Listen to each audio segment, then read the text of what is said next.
Hi hello ನಮಸ್ಕಾರ. ನೀವು ನೋಡ್ತಾ ಇದ್ದೀರಾ ರಿಪಬ್ಲಿಕ್ ಕನ್ನಡ. ನಾನು ಜಯಪ್ರಕಾಶ್ ಶೆಟ್ಟಿ. ಕರ್ನಾಟಕ ಪ್ರೈಮ್ ಟೈಮ್ಗೆ ಸ್ವಾಗತ.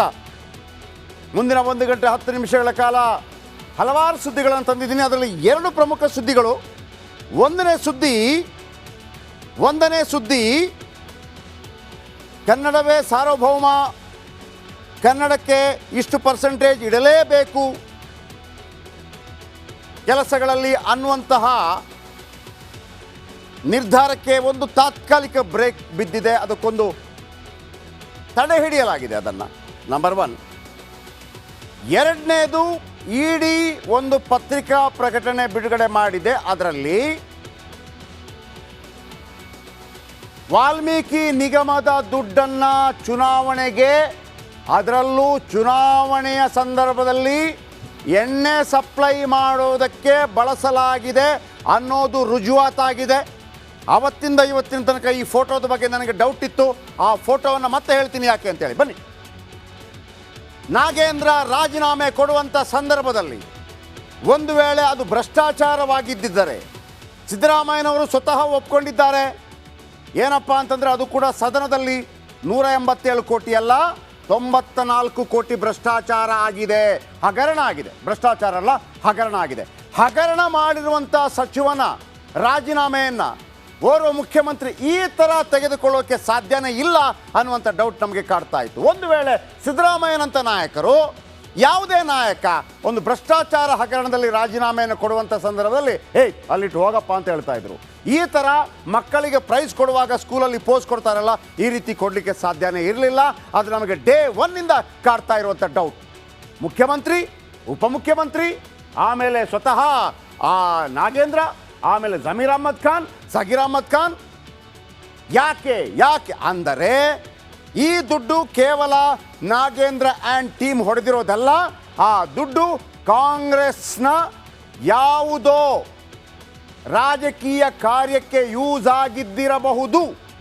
ಹಾಗಂತ ಬಳ್ಳಾರಿ ಚುನಾವಣೆಗೆ ಬಳಕೆ ಆಗಿದೆ ಅಂತೇಳಿ ಮುಖ್ಯಮಂತ್ರಿಗಳಿಗೆ ಗೊತ್ತಿದೆ ಅಂತಲ್ಲ, ಪಕ್ಷದ ಆದೇಶದ ಮೇರೆಗೆ ಆ ದುಡ್ಡು ಬಳಕೆ ಆಗಿದೆ ಅನ್ನುವಂಥ ಸಂಶಯಗಳು ಕಾಡ್ತಾ ಇತ್ತು. ಯಾಕಂದರೆ ಮುಖ್ಯಮಂತ್ರಿ ಸಿದ್ದರಾಮಯ್ಯ ಒಂದು ವೇಳೆ ತನ್ನ ಸ್ವಹಿತಾಸಕ್ತಿಗಾಗಿ ನಾಗೇಂದ್ರ ಆ ದುಡ್ಡನ್ನು ಬಳಕೆ ಮಾಡಿದ್ದಿದ್ರೆ ಈ ಥರ ರಾಜೀನಾಮೆ ಪಡಿತಾ ಇರಲಿಲ್ಲ. ಹಾಗಿದ್ರೆ ಬನ್ನಿ, ಈಗ ಇಡಿ ಹೇಳಿದೆ ವಾಲ್ಮೀಕಿ ನಿಗಮ ಮತ್ತು ರಾಜ್ಯದ ಜನ, ವಾಲ್ಮೀಕಿ ಸಮುದಾಯ ಈ ಸುದ್ದಿ ನೋಡಲೇಬೇಕು.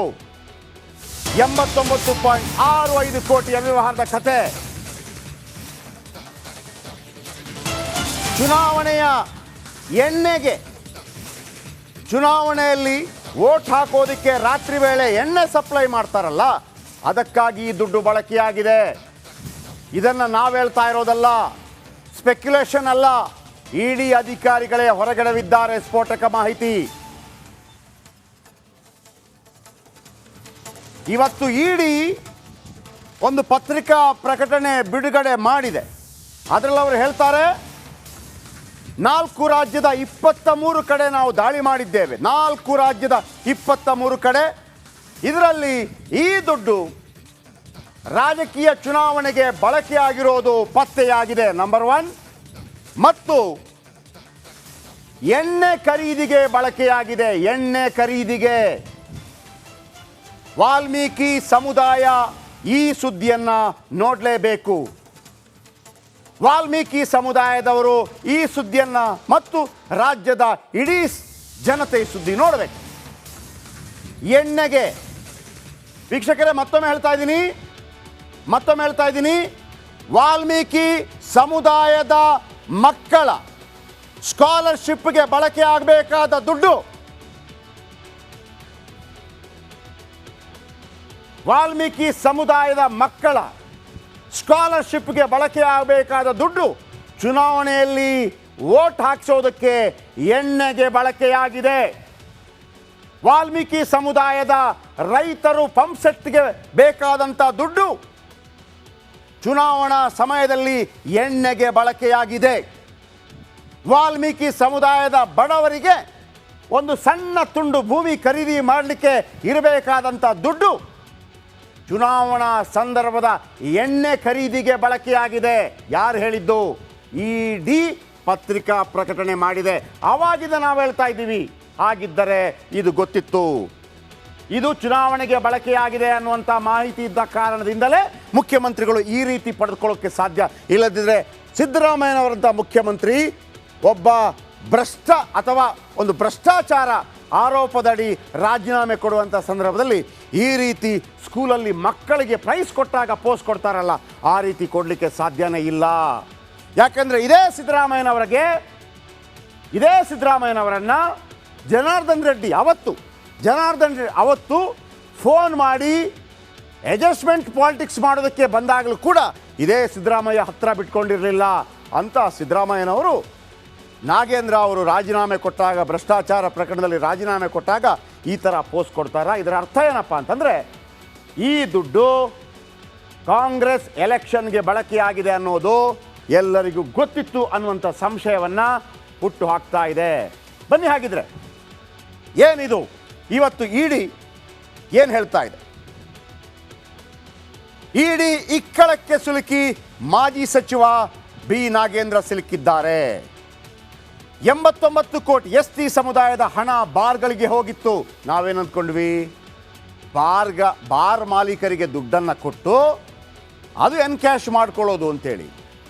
89 ಕೋಟಿ ದುಡ್ಡಿರುತ್ತೆ, 18 ಅಕೌಂಟ್ಗಳಿಗೆ ಹೋಗುತ್ತೆ, 18 ಅಕೌಂಟಿಂದ ಬೇರೆ ಬೇರೆ ಅಕೌಂಟಿಗೆ ಹೋಗುತ್ತೆ, ಅಲ್ಲಿಂದ ದುಡ್ಡು ಖರೀದಿ ಮಾಡ್ತಾರೆ, ಅಂದರೆ ಕ್ಯಾಶ್ ಮಾಡ್ಕೊಂಡು ಬರ್ತಾರೆ, ಚುನಾವಣೆಗೆ ಬಳಕೆ ಆಗುತ್ತೆ. ಆದರೆ ಅಕ್ರಮ ಹಣ ವರ್ಗಾವಣೆ ಕೇಸ್ ಹಾಕಿದ ಇಡಿ ಬರೋಬ್ಬರಿ 89 ಕೋಟಿ 62 ಲಕ್ಷದ ಸೀಕ್ರೆಟ್ ಇದೀಗ ಬಯಲಾಗಿದೆ. 4 ರಾಜ್ಯ 23 ಪ್ರದೇಶಗಳ ಮೇಲೆ ಇಡಿ ರೇಡ್ ಮಾಡಿದೆ. 90 ಕೋಟಿ ಕಾಸು 18 ನಕಲಿ ಅಕೌಂಟ್ಗಳಿಗೆ ಶಿಫ್ಟ್ ಆಗಿದೆ. ಇದೆಲ್ಲ ಕೇಳಿರುವಂಥದ್ದು.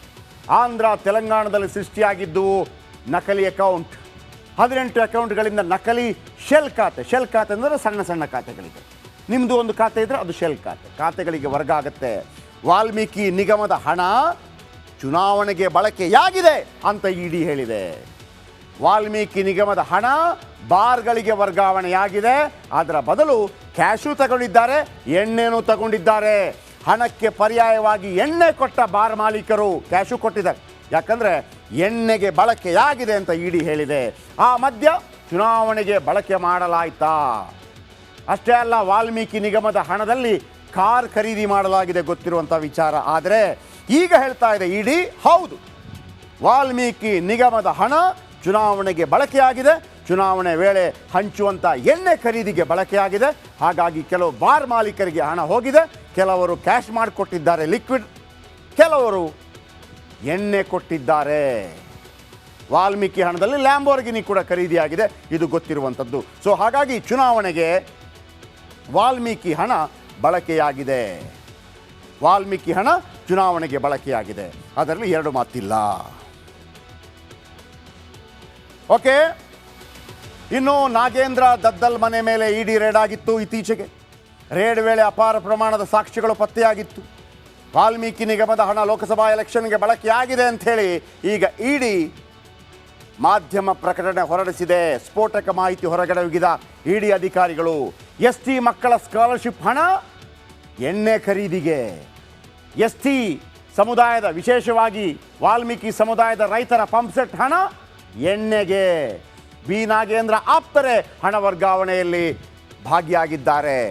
ಬಸನಗೌಡ ದದ್ದಲ್ ಮನೆಯಲ್ಲೂ ಅಕ್ರಮ ಹಣ ಪತ್ತೆಯಾಗಿದೆ. ಒಟ್ಟಾರೆ ಒಂದೇ ವೀಕ್ಷಕರೇ, ಈ ದುಡ್ಡು ಎಲ್ಲಿ ಹೋಯ್ತು, ಇವರೇ ತಿಂದ್ರ ಅಂತಿತ್ತು. ಡೌಟ್ ಇದ್ದದ್ದು ಚುನಾವಣೆಗೆ ಬಳಕೆಯಾಗಿದೆ ಅಂಥೇಳಿ. ಚುನಾವಣೆಗೆ ಬಳಕೆಯಾಗಿದೆ, ಅದು ಕೂಡ ಎಣ್ಣೆ ಖರೀದಿಗೆ ಬಳಕೆಯಾಗಿದೆ ಅನ್ನೋದು ಈಗ ಸಾಬೀತಾಗಿದೆ.